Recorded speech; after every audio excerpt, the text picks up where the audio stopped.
আর সকাল সকাল 8টার মধ্যে চলে এসেছিলো একটা পার্সেল। তো পার্সেলটা তখন আর দেখতে পারিনি। এটা হলো বেলা 11টার সময় মামকে একটা কলা খাওয়াচ্ছিলাম। এই যে কলাটা, সে তো বসেছে 1 ঘন্টা ধরে মুখে নিয়ে এরকম করে বসেই রয়েছে, সে আর খায় না। তারপরে এই পার্সেলটা খুলছি, এসেছে একটা হলো আমার শ্যাম্পু। আর আমার খোলা দেখে তো মামও এটা খুলবে, দেখছে কি করে মা খোলে। তারপর তো দেখো ও চেষ্টা করবে খুলতে। তারপরে এই শ্যাম্পুটা নতুন অর্ডার করেছি, বায়োটিকের একটা অনিয়ন আর ব্ল্যাকশিটের একটা শ্যাম্পু। তো দেখলাম যে শ্যাম্পুটা রিভিউটা ভালো, আর মিন্ত্রাতে অনেক কমে পেয়েছিলাম, এর জন্যই নিয়েছিলাম। তারপর চলে গেছিলাম সন্ধ্যাবেলা একটু সুরক্ষাতে, আমার শাশুড়ি মার জন্য একটুখানি দরকার ছিল।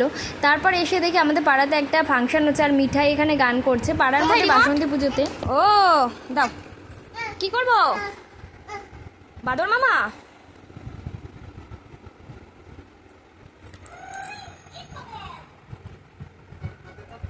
এইভাবেই শেষ করলাম আরও একটা দিন মামকে নিয়ে। তো আমার ভিডিওগুলো কেমন লাগে তোমরা